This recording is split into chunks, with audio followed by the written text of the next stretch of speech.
और बड़ी विडंबना के साथ ये कहना पड़ रहा है कि सनातनी परंपरा, गाय और साधु संतों की बात को लेके जो पार्टी सत्ता के अंदर आई, और कल जब हम सुबह यहाँ आए और यहाँ का वातावरण जब देखा, जिस तरह से पर्यावरण को नष्ट करने का,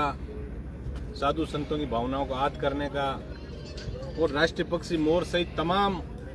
पशु पक्षियों के विनाश को लेके, और सरकार ने जिस तरह से यहाँ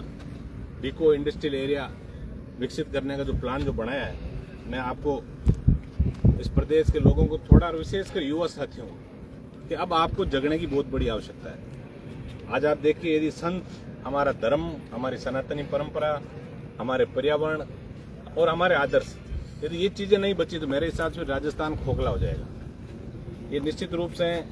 Bharatiya Janata party double engine सरकार की बात कर रही है, लेकिन मैं थोड़ा सा कैमरा आप लोग इधर घुमाएं तो मैं आपको बताना चाहूंगा कि किस तरह इस तपती धूप के अंदर, जहां 50 डिग्री से ज्यादा टेम्परेचर वैसे ही है, उसके बाद भी ये जो साधु जो सन्यासी जो है वो अग्नि तपस्या जो यहाँ कर रहे हैं, ये निश्चित रूप से कहीं ना कहीं हमें संवेदनशील होने की आवश्यकता है कि हम क्या सोच रहे हैं, सरकारें हमारे बारे में क्या सोच रही है। सरकारों को मेरे हिसाब से कोई आवश्यकता नहीं है, क्योंकि हम समय समय पे वोट दे देते हैं, और लोकतंत्र में सबसे जो बड़ी चीज होती है वो वोट का हमारा जो अधिकार है। हमें जब नेताओं को वोट लेने होते हैं, हमें कई बड़े सब्जबाज दिखाए जाते हैं। मैं थोड़ा सा आपसे निवेदन करूंगा, इधर भी कैमरा घुमाएं। ये जो पर्वत जो है, जो भय हरण के नाम से जो पर्वत का हमारे शास्त्रों के अंदर भी उल्लेख है, और यही जो दादू दयाल जी का आश्रम जो बेराना धाम के अंदर है, ये निश्चित रूप से यहाँ हजारों की संख्या में मोर, अन्य पशु पक्षी, और हमारा जो पर्यावरण का जो संतुलन है, इधर इस पर्वत का सारा पानी जो है इन नदी नालों में होके और आगे जाके, और कहीं न कहीं बड़े स्टोरेज सरकार ने भी किए, यहाँ बड़े बड़े एनीकट भी बनाए सरकार ने समय समय पे। लेकिन अब चूंकि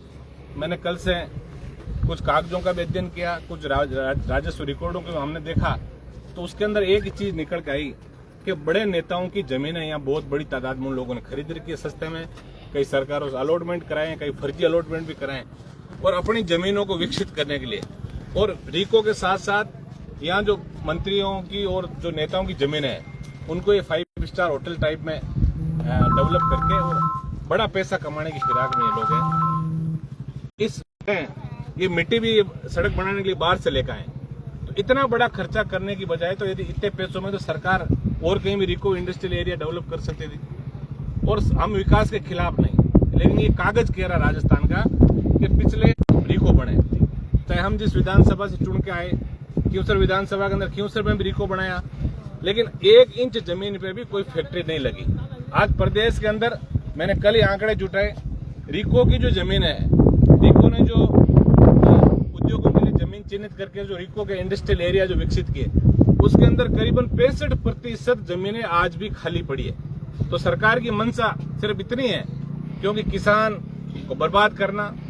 और ये एक टेस्ट सरकार करना चाहती है। मैं जो अन्य संप्रदायों से जुड़े जो अनुयायी है, उनसे भी मेरा विशेष निवेदन रहेगा, हम लोग बड़े दिल के भोले हैं, कई बार सोशल मीडिया की बातों में आ जाते हैं, कई बार धर्म की अंधी बातों के अंदर हम इधर उधर हो जाते हैं। लेकिन अभी हमें सोचने की आवश्यकता है कि ये दादू दयाल जी का जो आश्रम है, इस आश्रम के साथ इन्होंने छेड़छाड़ इसलिए की है